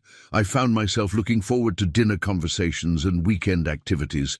I started delegating more at work to be home earlier. That's natural when you have help with Nathan, Diane reasoned. It's more than that, Richard insisted. It's you. Your perspective, your strength, the way you see solutions where others see only problems, the way you've never once been intimidated by my wealth or position. He stepped closer. The judge was right. We should formalize our arrangement, but not with employment contracts or educational trusts. Richard, Diane said cautiously, what are you saying? I'm saying I want us to be a real family, legally, officially, completely. Not for the courts or the Crawfords or even for the children. For us. Diane's heart raced. Are you proposing? Inefficiently and awkwardly, yes. Richard took her hands in his. I'm not offering a business arrangement or a marriage of convenience. I'm offering everything, my heart, my trust, my future. Because somewhere between that first day in the cafeteria and today's custody ruling, I fell in love with you. The declaration, so simple yet so profound, left Diane momentarily speechless. When she finally found her voice, she asked the question that mattered most. Are you sure? This isn't gratitude for helping with Nathan or relief about winning the case. I'm sure, Richard said firmly. I've analyzed this decision more thoroughly than any business merger. A smile tugged at Diane's lips. You would approach love like a business decision. Old habits, Richard acknowledged with a small smile of his own. But the conclusion is based on emotional data, not financial projections. Emotional data? How I feel when you enter a room, how much I miss you when you're not here, how often I find myself wanting to share thoughts with you that I've never shared with anyone. Richard's voice softened. The fact that for the first time since Catherine died, I can imagine a future filled with more than just work and obligation. Diane's eyes filled with unexpected tears. I've been fighting these feelings for months, she admitted, telling myself it was inappropriate, that you were my employer, that mixing business and personal matters always ends badly. And now? Now I'm wondering if some risks are worth taking. She stepped closer, closing the distance between them. I love you too, Richard. Not the billionaire or Nathan's father, but the man who checks on both children before going to bed each night. The man who learned to make Lucy's favorite hot chocolate. The man who's trying so hard to be the father Nathan needs. Richard's arms encircled her waist, drawing her closer still. Is that a yes? It's a yes, Diane confirmed, but with conditions. I'd expect nothing less from you, Richard said, his eyes crinkling with amusement. Name them. We take this slowly. We tell the children together. And most importantly, Diane held his gaze firmly. I continue my education and maintain my professional identity. I won't be defined solely as Richard Turner's wife. Agreed on all counts, Richard said without hesitation. Anything else? Yes, Diane said, sliding her arms around his neck. Kiss me, Richard. Not as your employee or your friend, but as the woman you love. As their lips met in their first kiss, neither noticed the two small figures watching from an upstairs window, Lucy and Nathan high-fiving silently before disappearing back to their rooms, satisfied that their own secret plan had finally succeeded. They what? Diane stared at her daughter in disbelief over breakfast the following morning. Lucy had just casually mentioned that she and Nathan had been plotting to get their parents together for months. We made a plan, Lucy explained, spreading peanut butter on her toast with careful concentration. Operation Family Forever. Nathan said his dad was lonely, but would never admit it, and I knew you were lonely too. I wasn't lonely, Diane protested. I had you. "Mum," Lucy gave her a look of exaggerated patience. "You were sad a lot, not with me, but when you thought I wasn't looking." Richard, who had been quietly drinking his coffee during this revelation, set down his cup. "And what exactly did this operation entail?" Nathan wheeled himself closer to the table, looking pleased with himself. "First, we made sure you spent lots of time together by asking for help with homework that needed both of you. Those joint science projects," Diane realized. "And the family tree," Lucy added. "Then we made sure you saw each other being nice to us." "Lucy would pretend to need help when you were around," Nathan explained to his father. "And I'd ask Diane questions about you when she was helping me with therapy, so she'd know good things about you." Richard and Diane exchanged stunned glances. "We also left the Parent Trap movie on the TV a lot," Lucy continued, "as a hint." "Very subtle," Diane murmured, fighting a smile. "The courthouse was the best part, though," Nathan said proudly. "We planned exactly what to say to the judge." Richard's eyebrows shot up. "You planned your testimony?" "Not planned," Nathan clarified. "We just made sure to mention how we felt like a real family and how much happier everyone is now. Lucy came up with the part about you looking at each other like movie people." "That was based on scientific observation," Lucy said seriously. "I kept a chart in my notebook tracking how many times per day you looked at each other when the other person wasn't watching. The data was conclusive." Diane buried her face in her hands, torn between embarrassment and laughter. "I can't believe we were being manipulated by 6- and 7-year-olds. Successfully manipulated," Richard pointed out, the corner of his mouth twitching. "So when's the wedding?" Nathan asked bluntly. "Can I be the ring bearer? Lucy wants to be the flower girl." "We haven't discussed timing yet," Richard answered carefully. "We only just got engaged last night." "But it will be soon, right?" Lucy pressed. "Before Christmas? We could have lights and snow and everything." "Sweetheart," Diane began gently, "these things take time. There's a lot to consider." "Like what?" Nathan challenged. "You love each other. We already live together. What's to consider?" Richard and Diane exchanged glances, silently acknowledging the simple wisdom in Nathan's question. "We'll discuss it," Richard promised. "Now, isn't it time for you two to get ready for school?" After the children had left for school, still congratulating themselves on their successful matchmaking, Diane found Richard in his study, staring thoughtfully at a framed photo of Catherine. "Second thoughts?" she asked quietly from the doorway. Richard shook his head. "Just making peace. Catherine and I had a good marriage, but it was different, more conventional. She managed our social life, supported my career, and loved Nathan fiercely. We were partners in the traditional sense." He set the photo down and turned to Diane. "What I feel for you is different. You challenge me. You've created your own place in this household through competence and care, not social obligation. You make me want to be better, as a father, as a man, as a human being." "Richard," Diane said softly, moved by his honesty. "I think Catherine would approve," he continued. "She always said I was too rigid, too focused on efficiency over emotion. You've helped me find a better balance." Diane crossed the room to stand beside him. "I never wanted to replace her, in Nathan's life or yours. You haven't. You've created something new, something none of us knew we needed, until you and Lucy arrived." Richard took her hand. "Which brings me to a practical matter. The children are right. Why wait to formalize what we already know is right? You want to get married soon? Within the month, if possible. Small ceremony here at the house. Just the four of us, a few close friends, and whoever from your family you wish to invite." Diane tensed slightly at the mention of family. "That would just be my cousin Rachel from Seattle. No one else?" "Not your parents?" Richard asked carefully. "Despite everything, they are Lucy's grandparents." They had 8 years to be Lucy's grandparents. They chose not to be. Richard nodded, understanding the parallel to his own situation with his parents. What about a honeymoon? I own a private island in the Caribbean. Of course you do, Diane laughed. But who would care for Nathan? His medical team has cleared him for travel. The island has a fully accessible villa and staff trained in his care protocols. The children could come with us.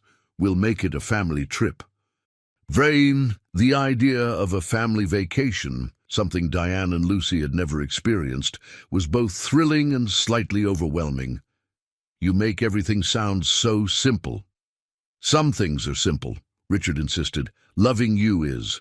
Wanting to build a life with you and our children is. The rest is just logistics, and logistics can always be managed. Diane hesitated, then decided to broach the subject that had been weighing on her mind. Speaking of logistics, there's the matter of a prenuptial agreement. I assume your attorneys will be preparing one?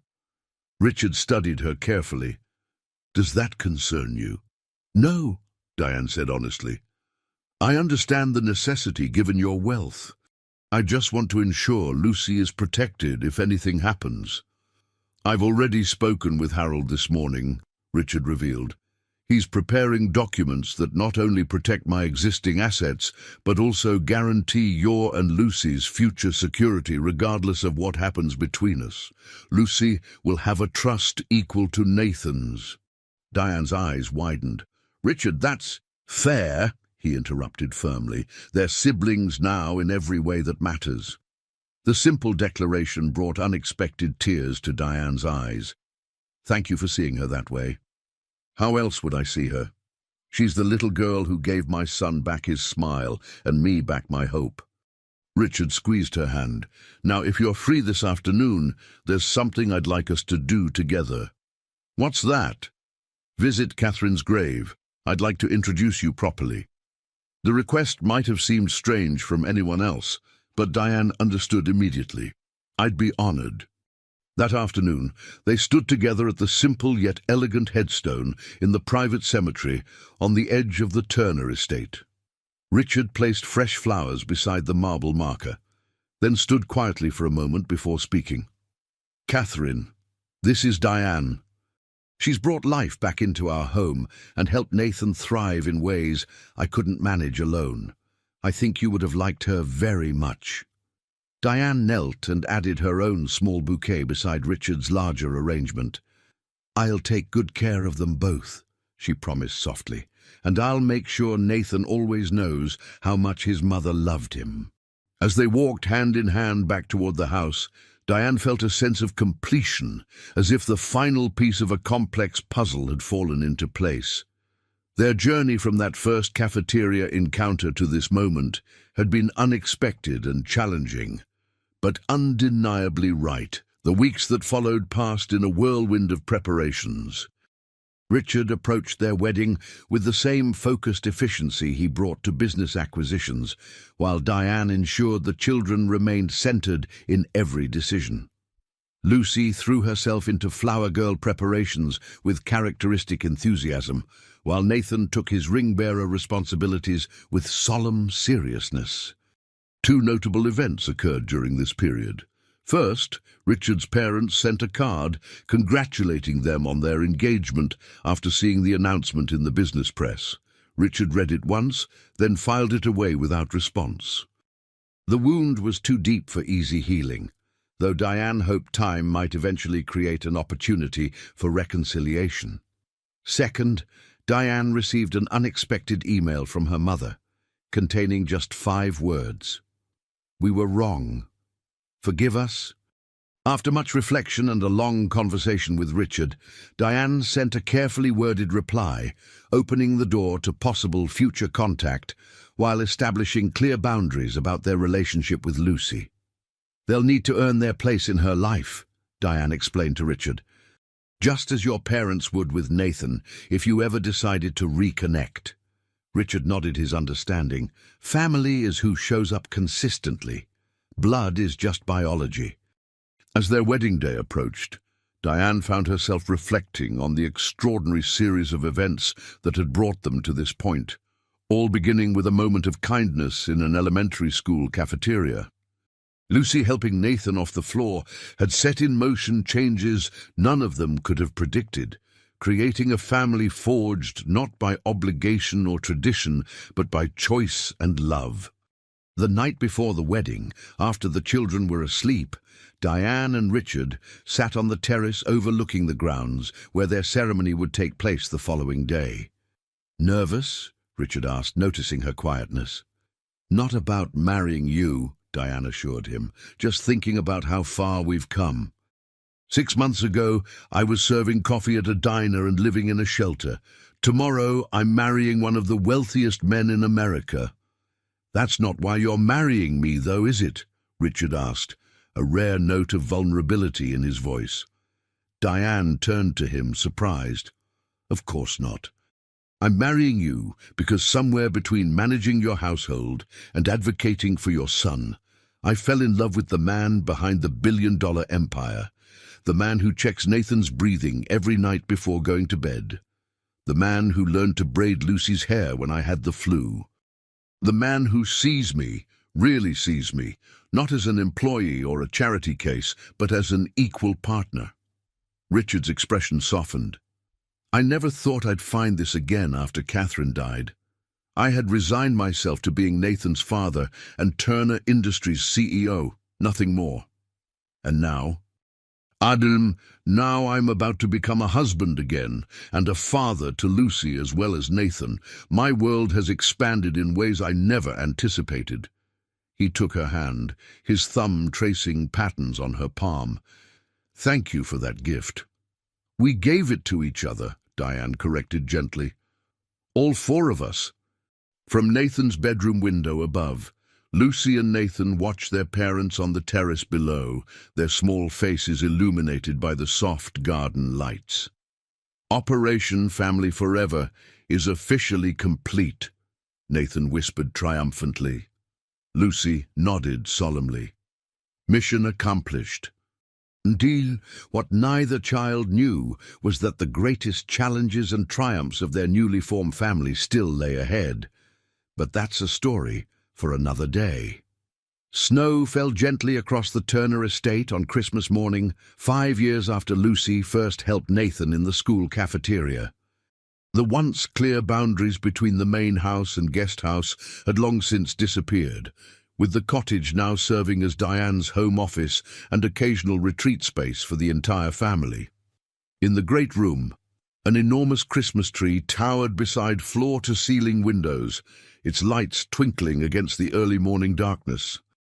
Beneath it lay carefully wrapped presents, some elegantly packaged by professional hands, others bearing the telltale signs of children's enthusiastic but imperfect wrapping. Richard stood in the doorway, watching as Diane arranged fresh cinnamon rolls on a serving tray, her movements as efficient and graceful as they had been when she first took over managing his household. The gold band on her left hand caught the light as she worked, accompanied now by an emerald ring, a 5th anniversary gift given just days earlier. "They'll be up soon," Richard observed, checking his watch. "T-minus 10 minutes if history is any indicator." Diane smiled. "Lucy was already awake when I passed her room, pretending to sleep, but I saw her checking the time on her phone." 12 years old and still excited about Christmas morning, Richard marveled. "I hope that never changes." "Some things should stay the same," Diane agreed, adding mugs for hot chocolate to the tray. "How's Nathan this morning?"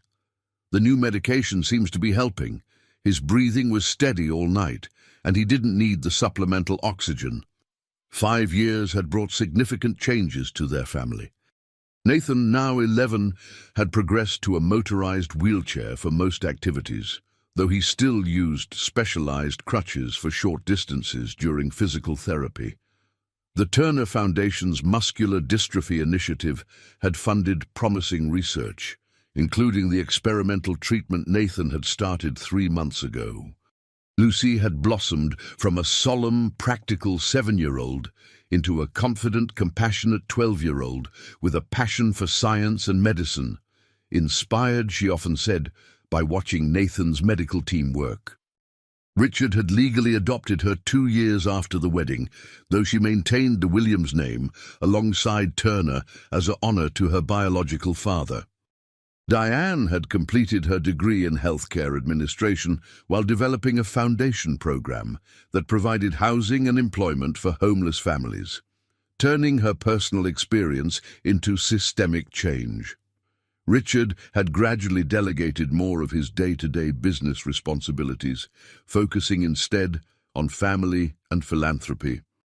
The sound of wheelchair motors preceded Nathan's arrival in the great room, Lucy following close behind, still in her pajamas, her hair in a messy braid. "It's Christmas," Lucy announced unnecessarily, her excitement palpable. "Can we open presents now?" "Breakfast first," Diane reminded them, a traditional argument they reenacted every year. "One present each before breakfast," Richard countered, his annual compromise. "Then breakfast, then the rest." "Dad always wins this negotiation," Nathan observed, skillfully maneuvering his wheelchair beside the couch. His voice had deepened slightly over the past year, one of many changes marking his approach to adolescence. "Because Dad learned from the best negotiator," Richard said, ruffling Nathan's hair affectionately. "You should have seen your mother in board meetings. She could out-negotiate anyone." The mention of Catherine was natural, comfortable, part of their family's shared history rather than a painful absence. Richard and Diane had worked hard to keep Catherine's memory alive for Nathan while building their new family identity. As the children selected their first presents, the doorbell rang unexpectedly. Richard frowned. "Who would be here at 7 a.m. on Christmas?" "Maybe it's the Petersons," Diane suggested. Diane. They mentioned they might stop by with that gift for Nathan's collection. When Richard opened the front door, however, he found not their neighbors, but an elderly couple standing nervously on the porch, snowflakes dusting their coats. "Mom? Dad?" Richard's voice carried back to the great room, causing Diane to set down her coffee mug in surprise. Robert and Eleanor Turner had not seen their son or grandson in over a decade, communication limited to occasional cards and twice rejected invitations to meet. Richard had maintained his distance despite Diane's gentle encouragement to consider reconciliation, the wound of their betrayal still too deep. "Richard," his father began hesitantly, "we know we're uninvited, but it's Christmas, and we're not getting any younger. We just want to see Nathan," his mother added, her voice quavering slightly. "And meet your new family, if you'll allow it." Richard stood frozen in the doorway, complex emotions crossing his face. Diane approached quietly, placing a supportive hand on his arm. "Richard," she murmured, "it's your decision." For a long moment, Richard didn't move. Then, from behind them, Nathan's voice called out, "Dad! Who is it?" The sound of his son's voice seemed to break Richard's paralysis.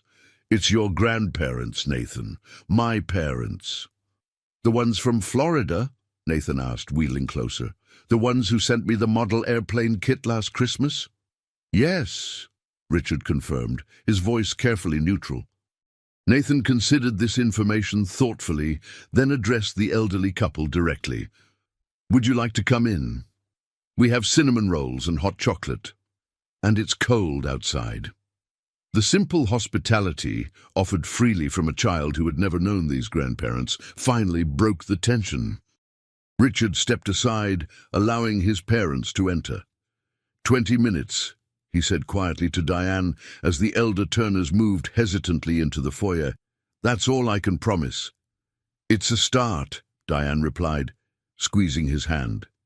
In the great room, Lucy had already introduced herself to the unexpected visitors with her characteristic directness. "I'm Lucy Williams Turner, you're Richard's parents, which makes you my step-grandparents. Do you like cinnamon rolls? Mom makes the best ones." Eleanor Turner looked startled by this friendly reception. "Yes, dear, cinnamon rolls sound lovely."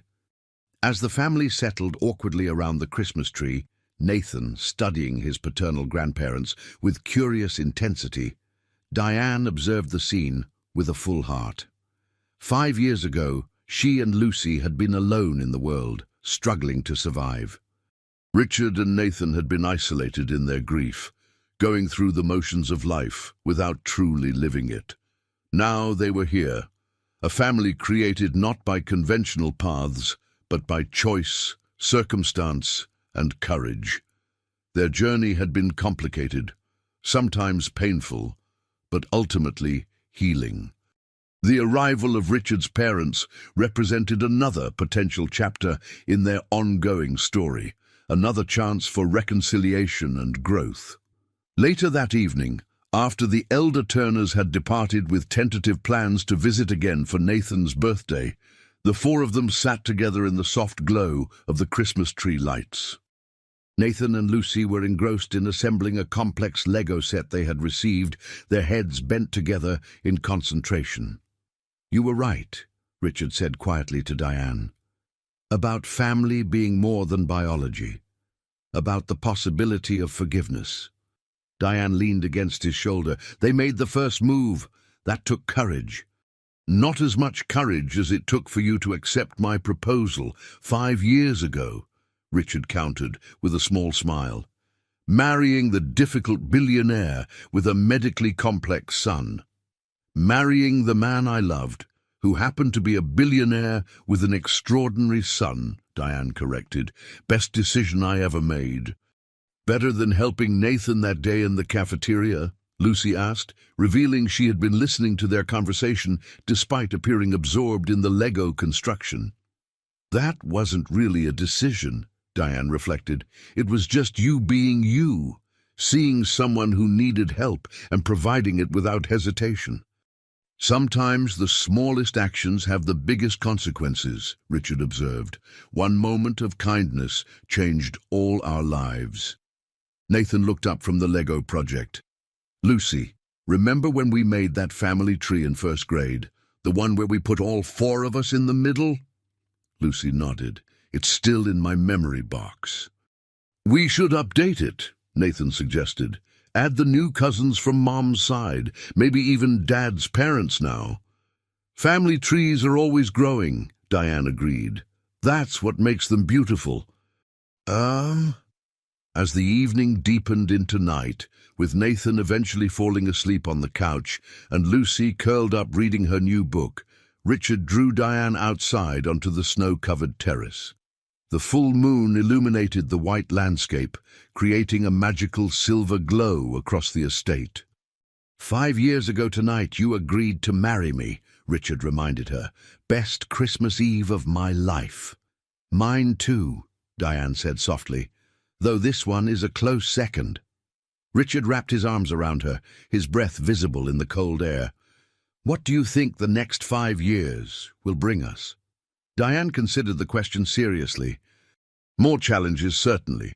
Nathan's condition will progress despite the new treatments. Lucy will become a teenager with all that entails. Your parents will either become part of our lives or drift away again. My parents will continue their careful reconciliation efforts." "You always were practical," Richard observed with affection. "But also more joy," Diane continued. "More moments like tonight, more growth as individuals and as a family, more opportunities to help others the way we've been fortunate enough to help each other." Richard nodded, his gaze moving to the window where they could see their children in the warm light of the great room. Nathan sleeping peacefully, Lucy keeping silent watch over her brother while absorbed in her book. "From tragedy to triumph," Richard murmured. "From strangers to family." "Or from a chance encounter in a school cafeteria to a life built together," Diane added. As they stood together in the quiet Christmas night, Diane reflected on the journey that had brought them here. A journey that began with a simple act of kindness, from a homeless 7-year-old girl to a billionaire's paralyzed son. That moment had set in motion a chain of events that transformed 4 broken individuals into a family stronger than any of them could have become alone. Life would continue to bring challenges: Nathan's progressive condition, Lucy's adolescence, family reconciliations, professional demands. But they would face each one together, with the resilience and love they had built over these 5 remarkable years. Inside the warm house, beneath the twinkling Christmas tree lights, 2 children who had once been strangers now rested as siblings, secure in the knowledge that they belonged to each other. And outside in the moonlit snow, the parents who had found each other through those children's connection embraced the future they had created together.